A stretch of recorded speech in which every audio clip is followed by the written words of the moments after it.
नेता बनूंगा, नेता नहीं बेटा बनूंगा। क्या कुछ बोलना चाहते हैं इसके लिए? ये बोलना चाहता हूँ कि मैं अभिनेता नहीं हूँ, मैं तुम्हारा बेटा हूँ और बेटा बन के मैंने काम किया हूँ। पहले आप लोग मुझे जानते हो, मैंने 15 साल से सोशल वर्कर हूँ। मैंने अंबानी से लड़ाई लड़ी, मैंने अल्लाह के बंदे हर हॉस्पिटल में इलाज कराया, ज़ोमेटोज़ के बच्चों को इंसेंटिव दिलाया, मैंने हिंदू मुस्लिम जो करते थे उन लोग से लड़ाई की। देखिए, सिस्टम से लड़ना है, सिस्टम में चेंज लाना है, भ्रष्टाचारियों के खिलाफ लड़ना है तो सिस्टम में बैठना पड़ेगा। लोगों ने मुझे बिग बॉस में बहुत पसंद किया, बिग बॉस देखते थे, बहुत पसंद करते थे, लेकिन मैं ओरिजिनल बिग बॉस के घर में जाके आया हूँ, जहाँ पे सिस्टम समझ में आता है कि एक्चुअली सिस्टम है क्या।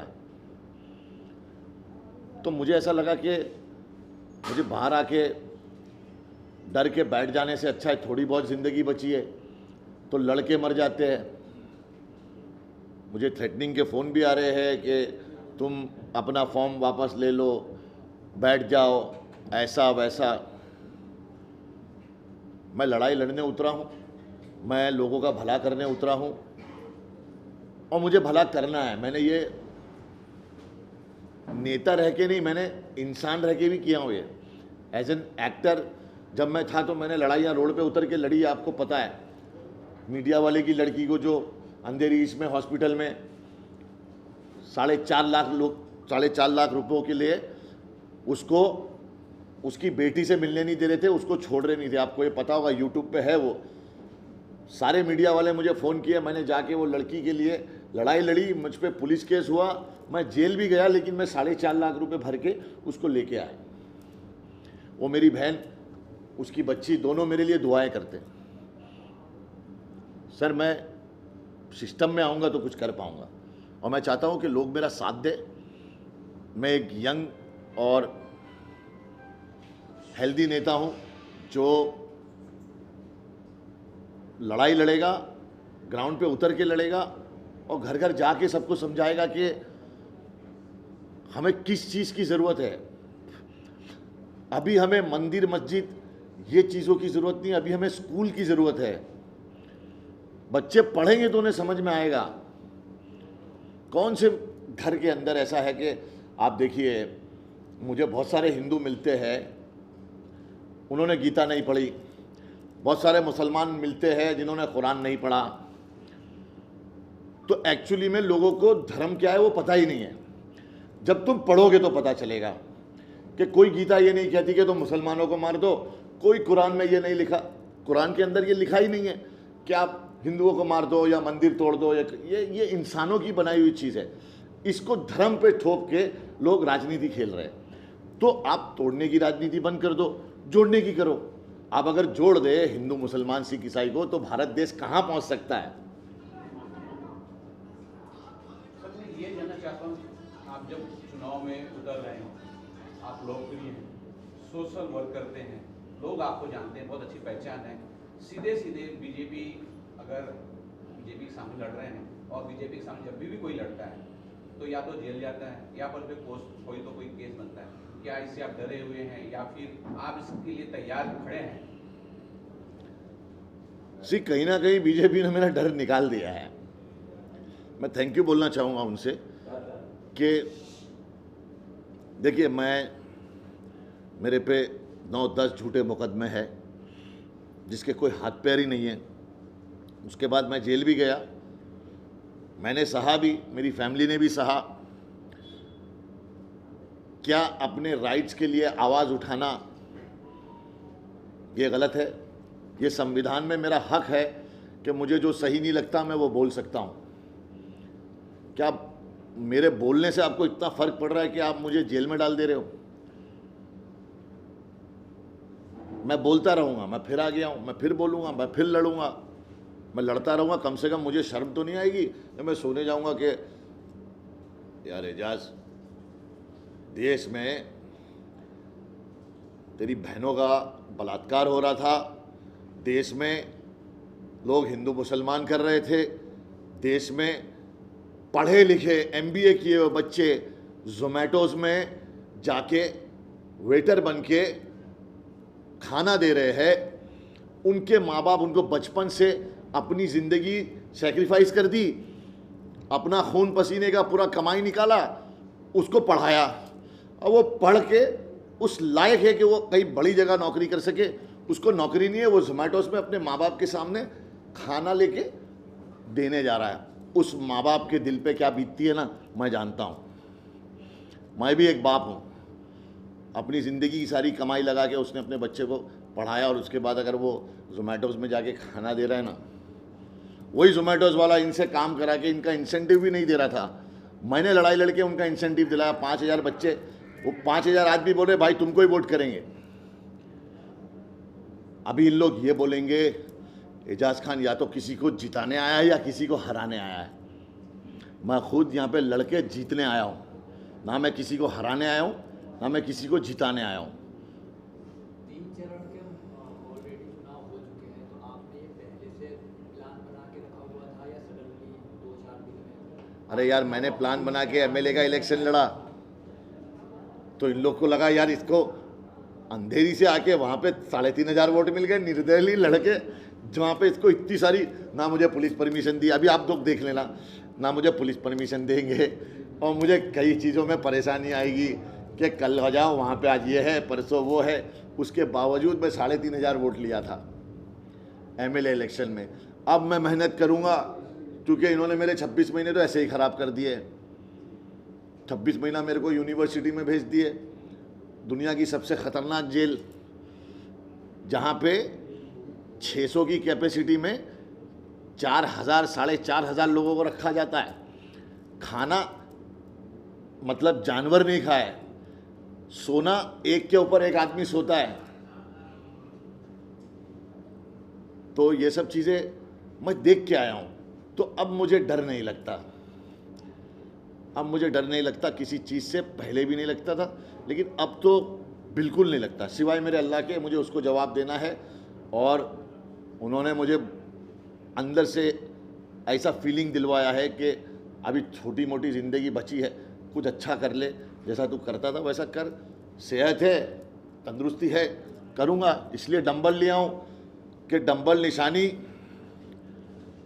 कि एक तो डंबल उठाने के लिए पहले तो दिमाग और ताकत चाहिए, और उसके बाद तुम्हारे शरीर में वो जान चाहिए, वो ईमान चाहिए कि तुम उसको उठा सको, उसकी जिम्मेदारी उठा सको, और वो तुम्हें सेहत देगा।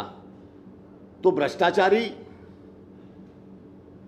जो चोर है, जो लोगों को लूटते हैं, जो गरीबों का खून चूसते हैं, जो गरीबों के नाम पे अपनी रोटी सेकते हैं, उन लोगों के लिए मैं बना के आया हूँ, ताकि 100 लोग आ जाए तो मैं उनसे लड़ सकूं और इनके लिए इंसाफ मान सकूं। क्योंकि अब मैं जिस रास्ते पे हूँ वहाँ पे मुझे डराया जाएगा, धमकाया जाएगा, मुझे रोका जाएगा, मेरी फैमिली को परेशान किया जाएगा, मुझे बदनाम किया जाएगा।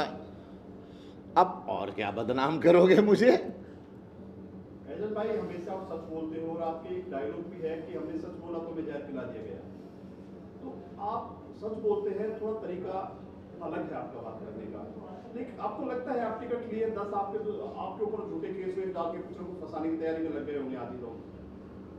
सर लग जाने दो। देखो, वो तो जिल्लो मंतुसा, वो तो इज्जो मंतुसा। इज्जत और जिल्लत अल्लाह के हाथ में है। बोले जाको राके साया मार सके ना कोई। ये लोग कुछ भी कर ले, ये मेरा कुछ नहीं बिगाड़ सकेंगे। मेरी जो शुरुआत हुई कुरला में, जब मैं गया तो मुझे माओ ने ऐसा वेलकम किया कि हिंदू मुसलमान का गेम ही ख़त्म कर दिए वो। कि एक मेरी माँ यहाँ से आई दाल गोश्त लेके, एक मेरी माँ वह गुजराती, वो भी, और दोनों ने मेरे को दुआएं दी कि एजाज हम तुम्हारे साथ हैं बेटा, हम तुम्हें देखते आ रहे हैं यूट्यूब पे, इस पे तुमने कोरोना में इतना काम किया, तुमने कैंसर के पीड़ित लोगों के लिए काम किया, तुमने हार्ट पेशेंट लोगों के लिए काम किया, तुमने हॉस्पिटल की लड़ाई लड़ी, तुम जेल गए, सब पता है हम जनता को। इसीलिए ये लोग बौखला गए। अब ये लोग अंदर अंदर नीचे से मेरा नाम खराब करने की कोशिश करेंगे। देखो, नाम तुम्हें खुद कमाना पड़ता है, बदनाम तुम्हें ये लोग कर देंगे। इनके पास पूरी टीम है। कि आपकी स्थिति केजरीवाल जैसी कर दी है। भाई अभी फिलहाल मेरी स्थिति केजरीवाल से अच्छी है यार। फिलहाल तो अच्छी है, उनको तो खैर अच्छे नेता है वो। और देखिए ये वैसा ही है, जेल भरो आंदोलन। अगर आप उनके साथ नहीं हो, आप उनके खिलाफ हो, तो हम 26 महीना काट के आए केजरीवाल जी, हम मजे ले चुके ये चीज़ के। हम ले चुके। चाहते हैं उत्तर मध्य मुंबई, मतलब वही क्यों, और उसका क्या विशेष, कोई जो लड़ता है उनके कुछ मुद्दे होते हैं, आपके मुद्दे क्या होंगे और विशेष? तैयारी क्या की है आपने, क्योंकि बड़ा क्षेत्र है, वक्त का मैं तो सर मेरे साथ जो है वो एक्सपीरियंस लोग जुड़े हुए हैं, मेरे जो भाई लोग हैं, जो कुरला में मेरा एक बच्चा है सैफ, जो मेरा छोटा भाई है, वो रोज़ 2000 बच्चों को खाना खिलाता है। और वो मेरे अल्लाह के बंदे एनजीओ से ट्रेन होके मेरे साथ में है वो। और मेरे साथ ऐसे कई लोग हैं जो ऑलरेडी सोशल वर्कर है, जो ग्राउंड लेवल पे काम करते हैं, और जिनको ये पता है कि एजाज भाई गली गली जाके लोगों को समझा लेंगे कि मैं करना क्या चाहता हूँ। देखिए महाराष्ट्र का मुद्दा, छोटी जो ये जगह है ना, वहाँ पे क्या है, पढ़ाई, बिजली, पानी। आप टॉयलेट देख लोगे ना इन लोग के, गरीब लोगों के, तो आप बोलोगे ये क्या। ये मुझे तब समझ में आया जब मैं जेल गया। जब मैं जेल में 3 टॉयलेट में 300 लोग जाते थे, तब मुझे समझ में आया कि ये गंदगी, ये बास, इसके लिए कुछ करना चाहिए। कौन जा रहा है, कौन नेता नहीं जा रहा है। अब मेरे में इतना कूदा है कि मैं वो टॉयलेट के अंदर टॉयलेट करके उनका दर्द समझ सकता हूँ कि जब 50 लोग खड़े लाइन में और 3 टॉयलेट है तो कैसा फील होता है। मेरी लड़ाई थोड़ी लंबी है। मुझे देखो, बिल्डिंगों में रहने वालों को कोई प्रॉब्लम नहीं है भाई। ये आंसू, ये जज्बात तुम बेचते हो, गरीबों के हालात तुम बेचते हो। भाई पिसता गरीब आदमी है, चाहे वो हिंदू हो मुसलमान हो, पिसना उसको ही है। ये जो बिल्डिंग में रहते हैं ये सब लोग तो मजे ले रहे हैं, उनको कौन सी लाइट की प्रॉब्लम है भाई। लाइट गई तो जनरेटर आ जाएगा। आप स्ट्रगल की जिंदगी जी कर ऊपर आए, आपने हर चीज देखी है, तो अगर आप जीत जाते हैं तो क्या करने वाले हैं बताइए। देखिए पहले तो मैं महिलाओं की सुरक्षा, एजुकेशन, और ये जो गरीबों के जो ये पानी के मसले हैं, ये घरों के मसले हैं, जो बिल्डर्स इनको बेवकूफ़ बना देते हैं, इनकी साइंस लेके एसआरए में इनके घर छीन लेते हैं, इनको अंधेरी से कुरला से पहुंचा देते हैं, कुरला से सीधा पहुंच जाते हैं ये मुमरा, ये साकीनाका से सीधा पहुंच जाते हैं कहीं और। मेरे को ये लड़ाई लड़नी है जिसमें बहुत सारे माफियाज और बिल्डर्स मिलके ये काम करते हैं, गरीबों के घर छीन लेते हैं और उन गरीबों को पता नहीं कहाँ पहुंचा देते हैं। उस लड़ाई में कोई भी नेता नहीं उतरता कभी। आप मुझे एक नेता बता दीजिए वो लड़ाई में वो नेता हो, क्योंकि बिल्डर और माफियाज ये दोनों मिलके लैंड गरीबों का ले लेते हैं, जो सालों से वहाँ रहते हैं उनका, और उसके बाद कोई उनके लिए लड़ने वाला नहीं है। वो लड़ाई मुझे लड़नी है। आप अपना आप किसको मान रहे हैं, एनडीए को अपनी चुनौती मान रहे हैं, इंडिया गठबंधन को? मैं अपने आप को ही अपनी चुनौती मानता हूँ। मेरे अंदर क्या कमियां है मैं उसको सही करके ये पूरे मेरी टीम के साथ मेहनत करूँगा। मैं देख ही नहीं रहा हूँ लोग कहाँ जा रहे, कौन से नारे लगा रहे, क्या कर रहे। अगर मैं उनको देखने बैठ जाऊँगा तो फिर मैं काम क्या करूँगा। उन लोग मुझे ज़रूर देख रहे हैं, ये समझ में आ रहा है मुझे। भाई किसी पार्टी ने ऑफर किया, आप निर्दलीय खड़े हुए हैं, किस पार्टी ने आपको ऑफर किया सामने से? किसी पार्टी से लड़ते तो और आसान हो जाता आपके लिए। हाँ, किसी पार्टी को? अरे पार्टी मुझे लेना नहीं चाहती पवन जी। हाँ जी देखिए पार्टी घोड़ों को रखना नहीं चाह रही, गधों को ही भगाना चाह रही है, और या तो फिर खच्चरों को भगा रही है। घोड़े उनको चाहिए नहीं, क्योंकि घोड़ा भागेगा और जॉकी ठीक नहीं है। घोड़ा भागा तो जॉकी गिर जाएगा। तो इसलिए अंधा राजा और काना सिपाही ऐसा हो गया है। देश को ये लोग क्या कर रहे हैं, देश के 4 पायों को पहले हिला रहे हैं। अरे भाई इंडिया पाकिस्तान की डिबेट हमें क्या करना रे भाई। पाकिस्तान में क्या हो रहा, हमको हिंदुस्तान में क्या हो रहा उससे लेना देना है हमको।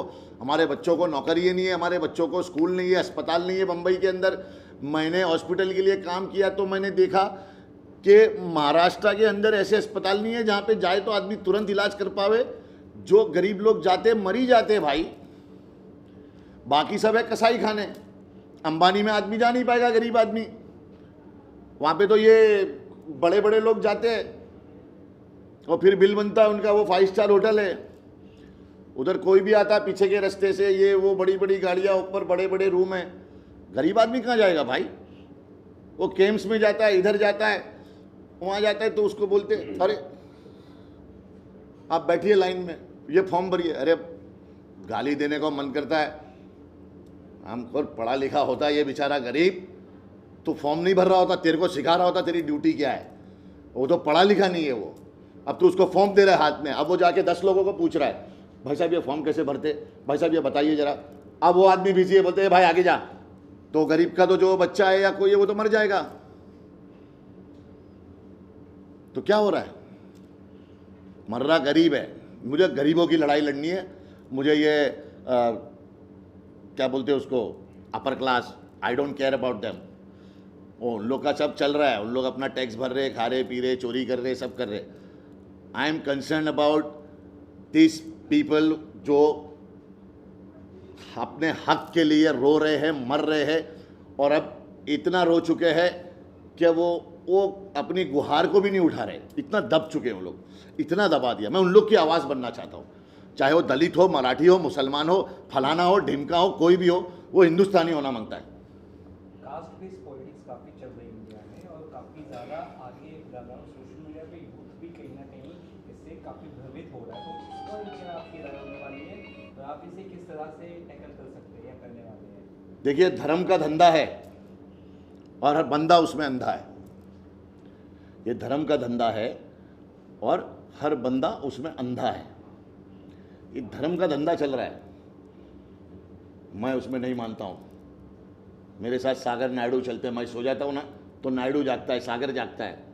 मेरी माँ, उसका नाम है ज़ोहरा बानो, मेरी माँ ने मुझे बड़ा तो किया, लेकिन मुझे मेरी माँ के जैसा प्यार कमला ताई ने भी दिया। वो मराठी है भाई। शिवाजी की सेना में, छत्रपति शिवाजी की सेना में सबसे ज़्यादा मुस्लिम थे। जब वो सो जाते थे तो मुस्लिम जागते थे। आज हमारे यूथ को ये लोग क्या दिखा रहे हैं? उनको ये दिखाओ ना कि भाई मराठी और मुसलमान भाई है, एक ही पार्टी बना लो। फिर तुमको बीजेपी से लड़ना है तो तुम क्यों चाह रहे हो कि मैं शिवसेना, तो मेरे को सीट मिल जाए, मैं कांग्रेस, मैं ये, मैं वो। अरे तो तुम सब लोग इनसे लड़ाई लड़ रहे हो, तो तुम सब एक हो जाओ। अगर मराठी और मुसलमान महाराष्ट्र में एक हो जाए तो कोई और जीत सकता है? तो ये राजनीति है और ये धर्म पे हो रही है। तू मला वोट काबजे, तू इसको दे, तू मेरे को दे, भाई मैं मुसलमान हूँ तो मेरे को दे। मैं ये बोल रहा हूँ, मुझे वोट दो अगर तुम्हें लगता है कि मैं तुम्हारे लिए काम कर सकता हूँ, लड़ सकता हूँ, तो मुझे वोट दो। और ऐसा नहीं है भाई, अभी मेरे भी कुछ मौलाना लोग अभी ये फैला रहे होंगे वहाँ पे, एजाज खान को वोट नहीं देना, वोट कांग्रेस को देना, क्योंकि हमें ऐसा लगता है एजाज खान वोट काटेगा। अरे एजाज खान 26 महीना जेल काटा, मौलाना तुम थे क्या उधर? एक दिन में हाँ ताज्जुद पढ़ते और फिर सॉरी बोलते कि ये क्या हो गया, हमने सब लड़ा है। तो मेरे भाइयों, इस बार तुम्हारे दिल की सुनना, मौलाना बोले, पंडित बोले, किसी की मत सुनना, अपने दिल की सुनना और देखना कि कौन तुम्हारे लिए भाग के चेंज ला सकता है। राष्ट्रवाद पे वोट मत देना, मजहब पे वोट मत देना मेरे भाई। धर्म के लिए मत जियो, देश के लिए जियो। धर्म के लिए मत खेलो, देश के लिए खेलो। धर्म के लिए वोट नहीं, देश के लिए वोट देना है। दो, आप लोग चाहोगे तो सब यंग नेता होंगे, कोई भी डायबिटीज, ये वो, कैंसर लॉन्सर वाले नेता नहीं होंगे। ये आपके हाथ में है। यंगिस्तान है हमारा हिंदुस्तान, क्या हो गया है? सर मेरे साइड से एक लास्ट सवाल ये है, पूछिए। लोकसभा का जो इलेक्शन होता है वो प्रधानमंत्री बनाता है और बीजेपी का और उनके सहयोगी का क्लियर है कि माननीय नरेंद्र जी को बनाना है। विपक्ष का भी क्लियर नहीं है। माननीय नरेंद्र मोदी जी का जो कार्यकाल था, क्या आपको पसंद नहीं है, इसलिए आप चुनाव लड़ रहे हैं? क्या कुछ बोलना चाहते हैं? श्री माननीय नरेंद्र दामोदर दास मोदी, वो बोल रहे थे, मंगलसूत्र पे कोई बात बोल रहे थे हमारे प्रधानमंत्री जी। और मंगलसूत्र, क्या आपको लगता नहीं है कोविड वैक्सीन से जितनी औरतों के पति मर गए उनका मंगलसूत्र नहीं है? क्या आपको लगता नहीं है जितने किसानों ने फांसी लगा ली, आत्महत्या कर ली, क्या उन लोगों का मंगलसूत्र नहीं है उनकी बहू बेटियों का? क्या जितने जवान देश के लिए बॉर्डर पे शहीद होते हैं उनकी बीवियों का, उनकी बच्चियों का मंगलसूत्र नहीं है? देखिए, किसान और जवान देश के रीढ़ की हड्डी है। क्या आपको लगता है मोदी जी ये दोनों हड्डियों को संभाल रहे? मोदी जी किसको संभाल रहे?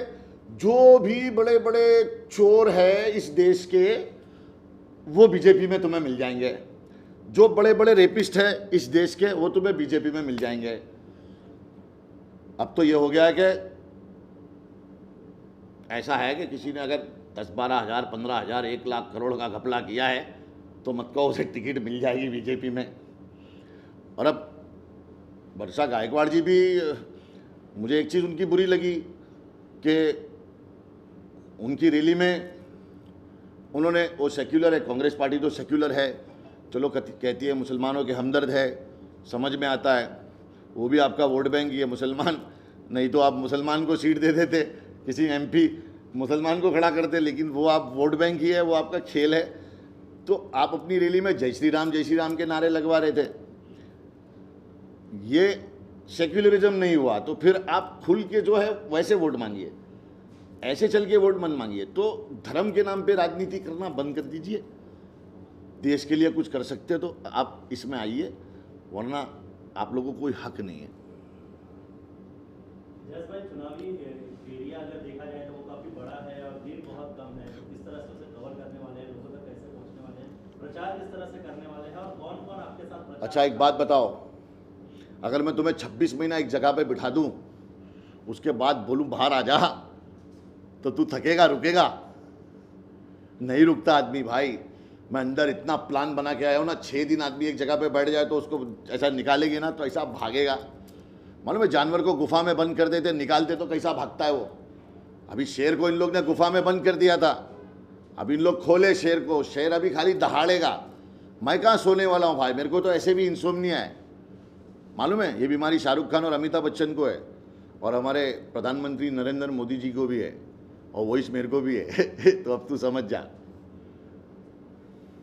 अपनी कंपेनिंग में किसको बुलाना पसंद करते हैं आप? अगर आप कंपेनिंग करेंगे अभी, क्या अकेले करेंगे? ये बहुत बड़ा सवाल है। यार, मैं कैंपेनिंग में बिलीव नहीं करता हूँ कि आप ये स्टार को बुलाइए। ये मेरे सारे स्टार दोस्त हैं, सारे इन्फ्लुएंसर बच्चे मेरे दोस्त हैं। अब क्या मैं इनको बुला के अगर वोट मांगूंगे, मेरे को वोट दो, मेरे को वोट दो, तो मेरा खड़े रहने का मतलब ही क्या हुआ? मैं अपने लेवल पे मेहनत करके वोट लूँगा, बल पे बल अपना बल, इसलिए डम्बल लिया हूँ मैं। बल पे बल अपना बल इसलिए लिया मैंने डम्बल, समझे कि नहीं समझे? I will fight, I will take my people, I will go to everybody and ask मुझे वोट दो। अगर आपको ठीक लगता है, मेरा ये प्लान है, मैं ये कर सकता हूँ। और मेरे साथ सब यंग लड़के हैं, स्पोर्ट जूते ले लिए हम लोगों ने, सबने, रुकने का कोई शॉट नहीं है। और हम लोग साइकिल ले लेके सब जगह जाएंगे। जनता को तकलीफ नहीं होनी चाहिए, नहीं तो शिवसेना और बीजेपी का रैली था तो इन लोग आपस में लड़ रहे, पूरे पब्लिक, वहाँ पे एक एम्बुलेंस थी, वो एम्बुलेंस को निकल नहीं पाया, बच्चा पता नहीं कोई बीमार था उसमें। तो ये सब तकलीफ है जनता को, क्यों जनता के लिए कर रहे हो जनता को तकलीफ? अभी तो आए भी नहीं और तकलीफ चालू जनता को। अभी कौन किसका बच्चा रहेगा, वो क्या रहेगा, उसको एम्बुलेंस को जगह नहीं, ये लोग लड़ते जा रहे, पुलिस परेशान इनके वजह से। क्या हमारे पुलिस वाले इसलिए है सिर्फ कि इन लोग को रोकते रहे, लाठी लेके धक्के देते रहे? अरे तमीज से जाओ रे, तमीज से आओ। तो जनता को परेशान मत करो, जनता को सपोर्ट करो, जनता के लिए लड़ो। और मैं जनता के लिए हूँ, मैं गरीबों के लिए लड़ना चाहता हूँ और मैं लड़ूंगा। लाडली एजाज खान कितने लाख वोटों से जीतेंगे, क्या माइंड में बिठा के रखा? भाई एक बात बताऊं, कल सुबह तू और मैं उठेंगे कि नहीं ये मालूम नहीं है अपने को। तो वोट कितने आएंगे तेरे को अभी से कैसे बताऊं? मैं क्या कोई बीजेपी का कोई नेता हूं क्या? सर मेरा एक सवाल है, गरीब जनता की सबसे बड़ी परेशानी होती है महंगाई। अगर आप जीतते हैं तो उसके बारे में जनता को बता सकते हैं क्या कारण करेंगे आप? भाई देखिए, महंगाई ऐसी है कि महंगाई जहाँ से पास होती है वहाँ पे मैं ऐसा मारते रह जाऊँगा, होगा नहीं कुछ। लेकिन मैं लड़ाई तो लड़ सकता हूँ, इनके लिए आवाज़ उठाऊँगा, असेंबली में बोलूँगा कि भाई क्या कर रहे हो। अभी क्या है, देखो भाई, ये सूबे पे बैठे ठेकेदार है, इन लोग जब आते हैं तो अब मैंने ना दुनिया देख ली, ये लंदन अमेरिका ये वो वैसा वैसा। सच बोलूँगा तुम लोगों को, हर मॉडल खूबसूरत लड़की घुमाया, उस टाइम पे हीरो वाला फील्ड था, वो सब किया, पार्टी किया, नाचा गाया, सब कुछ किया, दुनिया देखी, हर किस्म की गाड़ी चला ली, बाइक चला ली, हर किस्म की घड़ियाँ पहन ली। एक लालच सी मर गई है मेरी यार, मैंने सब देख लिया, हर मौसम, हर कलर, हर सब कुछ देखा मैंने। और उसके बाद मैंने एक अंधेरा देखा, और जो अंधेरे में मैं बैठा ना, तो मेरे को ऊपर वाले ने बोला, क्या रे समझ में आ रहा है क्या तेरे को? अब मैं ऐसा बैठा हूँ, इधर खटमल चल रहे ले, इधर सब चिल्ला रहे पब्लिक, लोग आपस में एक दूसरे को गाली दे रहे। मुझे लग रहा है यार कहाँ पे आ गया हूँ मैं यार।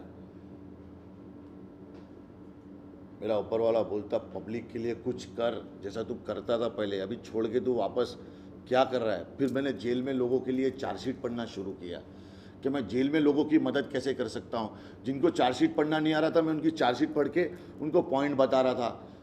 फिर जिनको अर्जी लिखना नहीं आ रहा था, उनके लिए मैं अर्जी लिखता था। जितने भी बुज़ुर्ग लोग जो अंदर फंसे हुए हैं, जिनको लोग भूल गए, घर वाले भूल गए, जज भी भूल गया उनको मतलब 1 साल की सज़ा में 4 साल से अंदर है आदमी, उसको कोई इंसाफ नहीं है ना, उसका कोई बोलने वाला है। मैंने एक जज को लेटर लिखा कि my Lord, I am in your custody, my sentence is finish, still I am inside. वो जज वो पढ़ के ना वो बोल रहे, अरे बाप रे बाप, ये आदमी 4 साल से अंदर है, बोले इसकी 1 साल की सज़ा थी। वो उसको तारीख पे नहीं भेजे 3 साल, वो 3 साल तारीख पे नहीं गया तो वो छूटा भी नहीं। बोलो, यानी कि 78 रोड जेल से आदमी की 3-3 साल तारीख नहीं लगती। अगर तारीख नहीं लगी तो आदमी छूटेगा कैसे। तो मेरे को वो सनी देओल का डायलॉग समझ में आया, जो पहले मैं डायलॉग के हिसाब से देखता था, तारीख पे तारीख, तारीख पे तारीख, तारीख पे तारीख, मगर इंसाफ नहीं मिलता। ये ऑनर मिलती है तो बस तारीख। फिर मुझे समझ में आया कि 26 महीने मुझे भी तारीखें मिलती गई। सर, ज़िंदगी के 26 महीने बहुत कीमती होते हैं, इसलिए समझ में आया कि देश के लिए कुछ करते हैं। बहुत बहुत शुक्रिया आप लोगों का। सर, निर्दलीय तो लोग खड़े होते हैं और जीत भी जाते हैं, जीतने के बाद में कोई बड़ी पार्टी का ऑर्डर आता है, उसमें घुस जाते हैं, क्या आप भी ऐसे कुछ करेंगे? ये सवाल अच्छा है तुम्हारा। अगर बात ऐसी आई कि किसी पार्टी में जुड़ना है, तब का तब देखेंगे, पहले जीत तो जाए, जीतने के बाद पता चलेगा क्या करेंगे। जब इंडिपेंडेंट आदमी चल सकता है, जब जीत सकता है, तो फिर पार्टी में काहे को जाने का। तो इजाज भाई, क्या फिल्मों में गाने वगैरह कैसी बात कर रहे हो जानू, खुद के बल पे जीत के अरे बाकी इन लोग बोले हमारे पास आ जाओ, अरे चल रहे हैं। अकेला भी तो आदमी सूट पहन के जा सकता है कि I am here sir, I am also member of parliament. ये तो मेरे भाइयों के हिसाब में है कि भाई ना डायबिटीज़ है, ना शुगर है, ना कोई बीमारी है अल्हम्दुलिल्लाह, और ना कोई ऐसी कमज़ोरी है, ना कोई डर है कि बीवी बच्चे सब अल्लाह भरोसे छोड़ दिया हूँ मैं। जो होगा देखा जाएगा, लड़ाई लड़नी है, जान जाएगी देखी जाएगी, जो जाएगा देखी जाएगी, लेकिन लड़ाई लड़नी है।